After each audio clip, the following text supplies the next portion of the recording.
이제 여러분 지계소설 공부하셔야 되는데요. 지계소설에서 지괴란 무슨 뜻입니까? 예, 이게 이제 기록할 지자, 괴자는 괴물. 그래서 간단하게 지난번에 소개를 드렸는데 이것을 이제 우리 교재에서 예, 좀 길게 설명을 하고 있습니다. 그러니까 지계소설이란 단순한 어떤 신선의 추구나 단순한 어떤 미신적인 귀신, 그리고 요괴 이런 것들에 대한 이야기, 이런 것들의 단순한 나열 이런 게 이제 지계 소설이 되겠어요. 그리고 요것들이 조금 발전을 해서 신선이나 귀신 얘기를 빌어서 자기의 사상을 드러내거나 사회의 중요한 문제를 고발하는 작품 이런 것들을 통틀어서 우리는 이제 지계 소설이라고 합니다. 자, 그러면은 이 지계 소설이 어디서부터 영향을 받았는지를 한번 보셔야 되겠는데요. 역시 지계의 소스는 두 개입니다. 산해경하고 목천자전이죠. 예. 그래서 이제 동방사계, 신의경, 십주기 이런 것들이 산해경의 영향을 받아서 여기도 보면 전부 괴물 같은 것, 이물 같은 것 그런 것들이 등장을 합니다. 반면에 이제 방고의 한무고사, 한무내전, 곽헌의 한무동명기 이런 것들은 한무제가 들어갔으니까 목천자전에서 이제 보면은 이 사람이 이제 여기저기 다니는 거잖아요, 그죠? 그거하고 비슷하다는 느낌 들죠. 그래서 이제 요것들은 목천자전을 계승했다. 이렇게 보시면 되겠습니다. 그런데 이 위진 남북조 시기에 이르면요. 지괴 소설이 아주 많이 창작이 됩니다. 여리전도 있고 박물지도 굉장히 유명하거든요. 유명합니다. 박물지도 있고 간보의 수 이것도 굉장히 유명합니다. 예. 여기까지 수리기까지 유명하고요. 그다음 이제 수신후기나 영원지나 지게 이런 것들은 조금 이제 마이너 느낌이 나는 것들이에요. 자, 어쨌든 이렇게 이전에는 띄엄띄엄 이렇게 몇십 년, 몇백 년 만에 하나씩 나올 정도였는데 위진 남북조 들어가기 시작하면은 이렇게 굉장히 많이 나오거든요. 동시대 사람들이 창작도 하고 지계에 대한 어떤 창작 열풍이 일어나는 겁니다. 자, 그러면은 지계가 과연 어떤 영향을 받았는지 이 남북조 시대는 특히 이제 불교 아닙니까? 남북조 하면 불교거든요.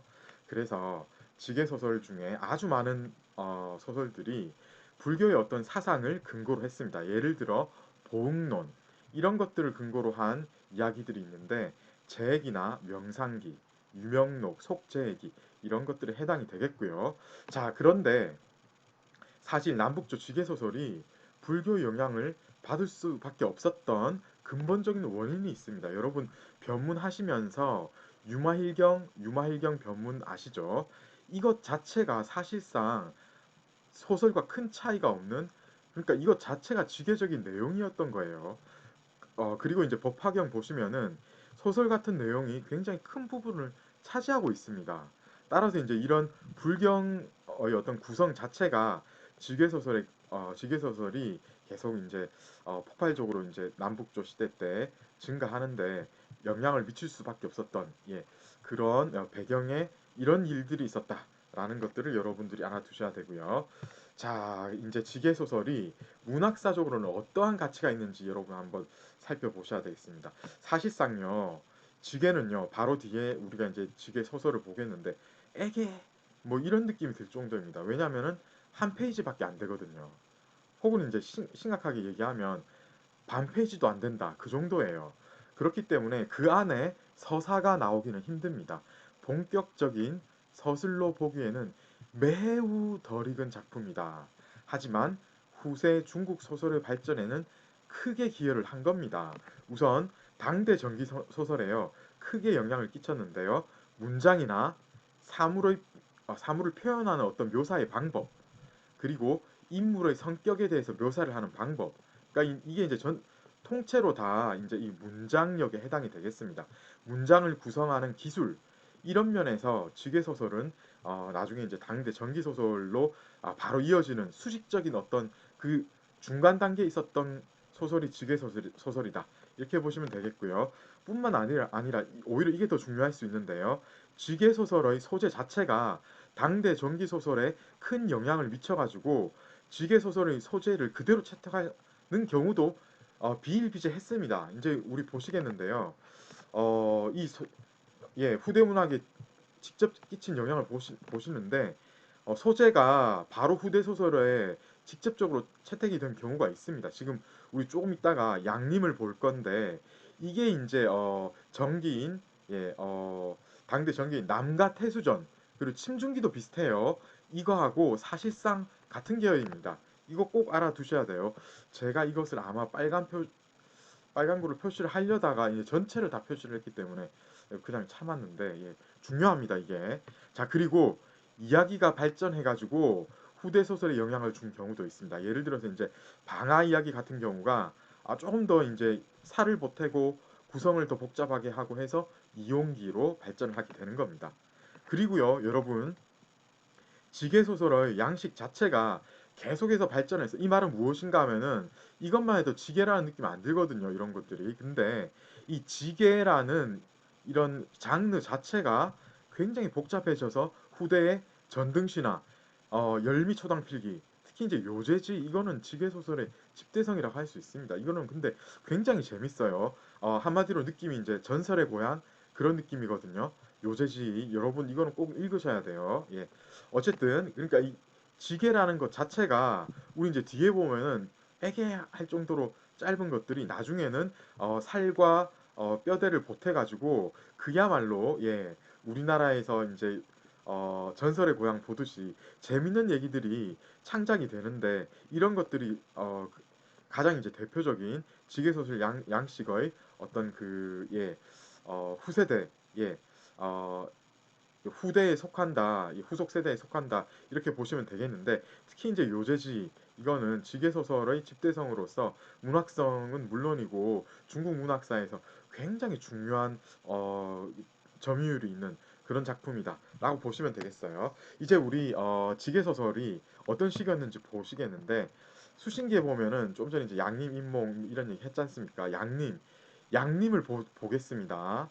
어떤 내용인지 여러분 보시지만 이게 몇 줄입니까? 세 줄, 네 줄, 다섯 줄, 여섯 줄, 일곱 줄, 여덟 줄, 예, 열 줄 남짓이에요. 그런데 이게 지금 소설이랍니다. 여러분 열 줄짜리 소설로 여러분들이 인정하시겠어요? 도저히 인정이 안 되죠. 그래서 앞에 이제 우리 지계 문학사적 가치 평가를 할 때 매우 부족하다 뭐 이런 얘기가 나온 게 거기서 나온 겁니다. 이게 한번 읽어 보겠습니다. 이런 장소에 옥으로 된 그 베개가 하나 있었어요.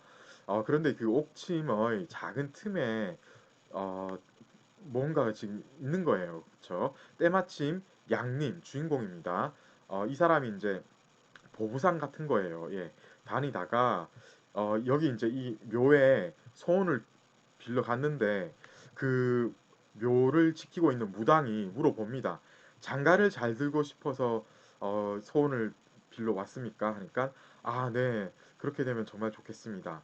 그랬더니 무당이 옥침 가까이 이 틈이 나 있는 요 옥침에 보내가지고 이 옥침 틈 사이로 양님이 들어가게 됩니다. 그죠? 그리고 나중에 여러분 이게 보면은 이제 이게 그 남가 태수전 같은 데 보면은 이게 사실 이제 개미들 세상인 거죠.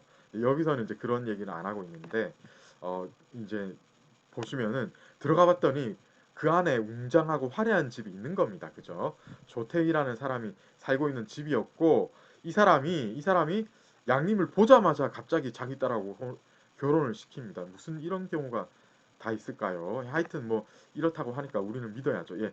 그래서 아들을 여섯이나 낳고 예, 벼슬도 이제 높이 비서랑 이 정도면은 굉장히 높은 벼슬이거든요. 그런데 수십 년이 지나도 돌아가고 싶은 생각이 전혀 안 났는데 갑자기 문득 꿈에서 깨어나는 듯 하더니 정신을 딱 차렸더니 바로 옥침 옆에 있는 거예요.